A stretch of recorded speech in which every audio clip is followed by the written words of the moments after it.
A luz vermelha piscava, fria e persistente. Não era um alerta, era um testemunho. O luto exige privacidade, um canto escuro para desmoronar. Mas para o homem, não havia escuridão. Havia apenas a lente opaca, capturando o ar rarefeito da vida que se esvaía. A tragédia foi um impacto rápido, uma ferida aberta. Mas o que as câmeras de segurança registraram nos minutos seguintes foi o verdadeiro tormento. O grito que não saiu, o corpo curvado pela dor, a tentativa desesperada de negar o que jazia imóvel. Cada fragmento de sua ruína psicológica foi salvo em terabytes de dados, inexpugnáveis. Ele tentou deletar, apagar o registro da sua dor. Mas o sistema era autônomo, quase vingativo. O arquivo mestre não estava sob seu controle. Estava replicado, flutuando em servidores desconhecidos, assistido por olhos que ele não podia identificar. A paranoia o devora. Quem está revendo este loop eterno de desespero? Um técnico de suporte? Um vizinho? Ou a própria memória digital da casa, que se recusa a libertá-lo?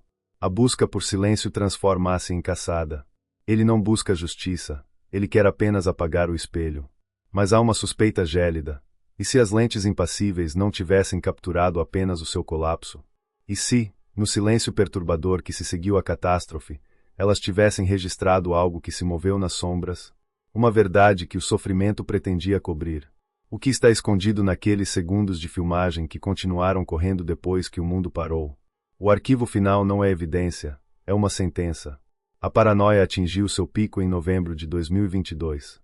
Olhei para o reflexo opaco da câmera olho de gato instalada no corredor, vendo a imagem distorcida de Rafael Cardoso, 38 anos, alto, mas com a postura destruída pela insônia e olheiras que pareciam hematomas profundos.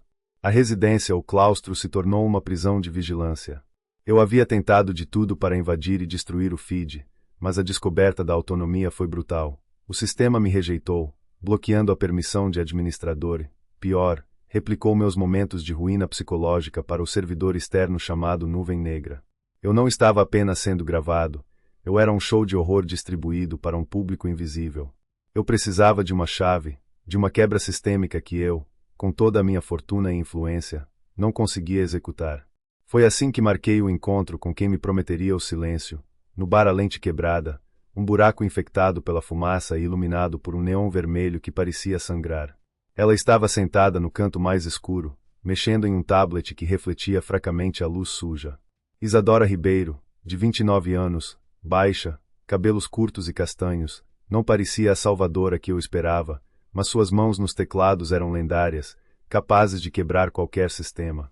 Eu despejei a história, sobre a tragédia silenciosa e, pior, sobre a certeza de que o arquivo purgatório, aqueles segundos gravados após o meu colapso, continha um movimento nas sombras, algo que a tragédia pretendia abafar. Você não quer só a gravação, Rafael, disse ela, sem levantar os olhos. Você quer controle. Você quer ter certeza de que o que se moveu, não volte. O peso de sua precisão me atingiu como um tiro. Eu coloquei sobre a mesa o único artefato que consegui extrair de um nó tático do sistema, o pendrive criptografado, a única esperança de backdoor. Isadora examinou o dispositivo com cautela, a ambiguidade moral brilhando em seus óculos discretos. Se o sistema era autônomo, ele devia ter sido projetado por alguém com intenção. E se foi projetado, alguém ainda estava puxando as cordas. Eu não buscava a verdade que a polícia queria. Eu buscava o nome da pessoa que havia me filmado em meus momentos mais íntimos. Mais importante, quem se atreveu a pisar no palco da minha ruína depois que as cortinas caíram. O silêncio era a única justiça que me restava, e ele estava preso em terabytes de dados replicados. A espera pelos resultados de Isadora foi uma tortura cronometrada pelas luzes vermelhas intermitentes das câmeras olho de gato. Eu as via agora não como mecanismos de proteção, mas como predadores que se alimentavam da minha ruína. O silêncio da residência ou claustro era apenas o som amplificado do meu pânico interno, um loop incessante de autocondenação gravada. 4 dias depois, Isadora me contatou através de um canal criptografado. Ela não estava mais no bar A Lente Quebrada, mas escondida em algum lugar que só o anonimato digital poderia proteger. O pendrive criptografado não é uma chave de acesso, Rafael, ela sussurrou na linha, a voz distorcida. É um registro de instalação. Alguém usou isso para criar a autonomia do sistema depois que ele foi instalado. O sistema não é autônomo. Ele está sendo manipulado. E a replicação para a nuvem negra é constante, uma medida de segurança contra tentativas de exclusão como a sua. A revelação me fez cambalear contra a parede de vidro da sala. O choque da tragédia silenciosa era pálido comparado ao frio de saber que alguém havia invadido depois do evento central. Para entender o como, eu chamei Lucas. Ele era o oposto de Isadora, legalista, prático. Lucas, com seu porte robusto e cabelo grisalho, havia feito a consultoria original de segurança. Ele veio, observou o painel mestre na sala técnica, e seu semblante se fechou ao analisar os componentes. Isso aqui não é meu, Rafael, afirmou Lucas, examinando a infraestrutura de rede. O backbone é o que instalamos. Mas a camada superior de criptografia de dados e a arquitetura autônoma, isso é trabalho de alguém de dentro, ou que teve acesso físico prolongado e intencional. Ele não está só guardando a filmagem, me disse Isadora. Ele está assistindo, Rafael. Revendo os segundos do movimento nas sombras, os momentos em que você estava mais vulnerável. O medo se transformou em fogo. Eu não estava apenas tentando apagar o passado, estava caçando o predador que se deleitava com minha dor. O arquivo purgatório era a isca.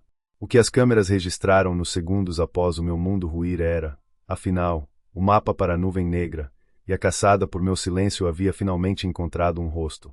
Eu precisava do silêncio, mas o silêncio estava negado, substituído pelo zumbido constante dos servidores e o brilho frio da câmera, olho de gato refletido no monitor. O observador havia se alimentado de minha dor. Eu precisava saber exatamente o que ele havia visto. Com as mãos trêmulas e o estômago revirado, eu abri o arquivo purgatório. Não o evento central, mas o depois. O movimento nas sombras. A tela acendeu. Eu me vi, 3 dias antes, no auge do desespero pós-tragédia silenciosa. Era a visão mais íntima e humilhante de meu colapso, os gritos mudos, a cabeça contra o chão de mármore, a tentativa desesperada de arrancar a realidade de minha pele. O confronto com o eu gravado era um espelho que não podia quebrar, uma auto-humilhação imposta pelo olhar ininterrupto da lente. Mas, então, nos segundos cruciais que Isadora identificou como o ponto de injeção de dados, a imagem tremeu. Não uma falha técnica, mas uma vibração sutil capturada pela olho de gato da cozinha. E ali estava, na borda esquerda do quadro, quase invisível na penumbra infravermelha, uma sombra alongada, não minha. Um deslocamento de ar. Um movimento lento e deliberado, entrando e saindo da cena em menos de um segundo. Não era um fantasma. Não era a culpa. Era alguém. Alguém que havia invadido o claustro depois que meu mundo parou, manipulado as gravações e criado o sistema autônomo para garantir que a evidência fosse replicada para a nuvem negra. A paranoia se solidificou em certeza gélida.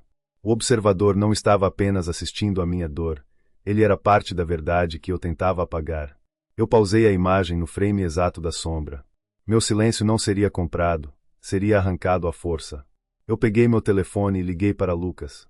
Ele precisava estar pronto para ir à localização que Isadora encontraria. Eu não queria justiça. Eu queria que a gravação, e quem a fez vazar, desaparecesse para sempre, e eu faria o que fosse preciso para que o arquivo purgatório se tornasse cinzas digitais. Gostou? Deixa o like e se inscreve para mais.